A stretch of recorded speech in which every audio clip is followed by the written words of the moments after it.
want us to base anything on Georgia at all. Please, Jesus, not Georgia. Okay, because Georgia purged 87,000. Will the gentlewoman yield? I think Georgia I matters. will not yield. I am reclaiming my time. All right, so there were 87,000 people that were purged that were legitimate voters. So no, we don't want to copy off of Georgia. Also, another GOP voter admits he committed fraud. Another one in Pennsylvania, man who admits he voted for Trump with his dead mom's name because he listened to too much propaganda. The gentlelady's time has expired. I don't really know where to begin. So we're going to start with a few questions. I got a little quiz for y'all. So we've been talking about the right to vote. I just need a yes or no from each of the witnesses, and we'll start with Ms. Weiser. Is voting a constitutionally protected federal right? Yes, it's constitutionally protected through multiple provisions. Okay. Ms. Evans, yes or no? Yes. Mr. Spies, yes or no? Yes. And Mr. Cucciolini, yes or no? It is constitutionally protected. Okay, thank you. We've heard a lot of talk today about things such as buying alcohol. Ms. Weiser, is alcohol a federally protected constitutional right? It is not. Ms. Evans?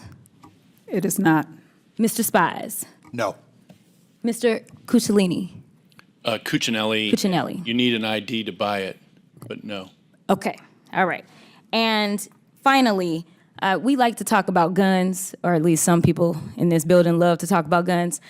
Guns, is there an amendment dealing with guns in our federal Constitution? Yes. Ms. Evans? Yes.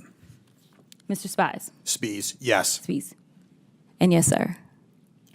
Yes, there is, and you need an ID to buy it.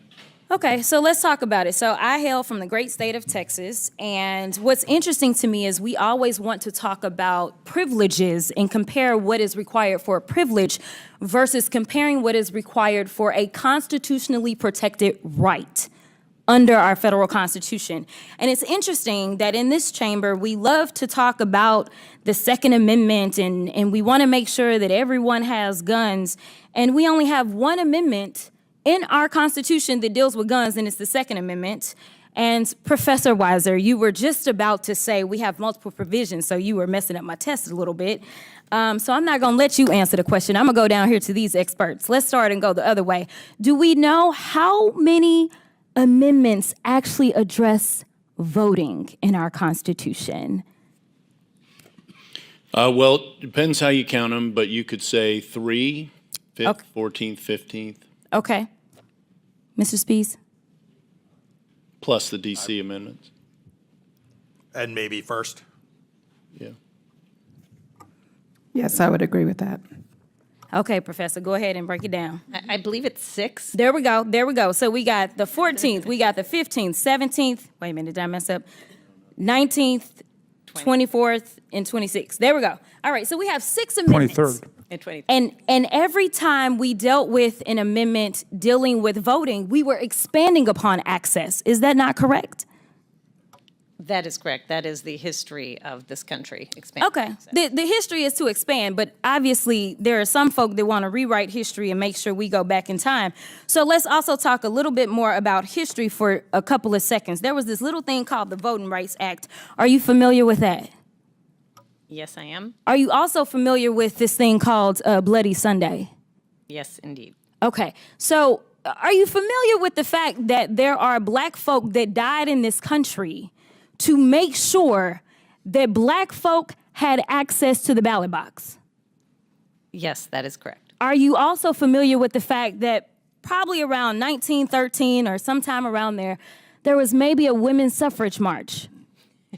Yes. And that was a fight, again, for women to have access to the ballot box, was it not?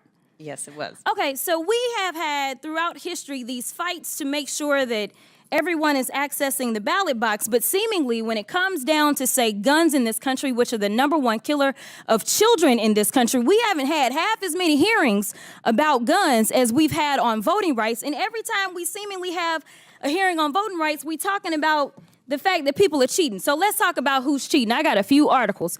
Are you familiar with the fact that there was recently a settlement with this little news company called Fox News?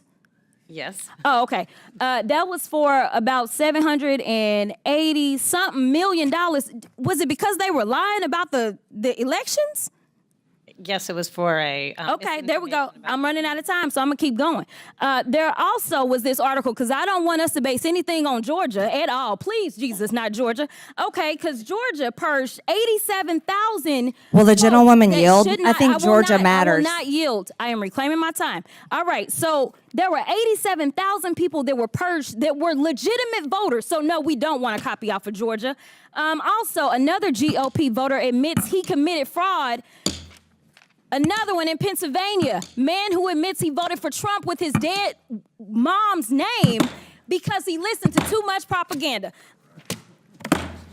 The gentlelady's time has expired. The gentlelady from the state of Georgia, Ms. Greene, is recognized for 5 minutes.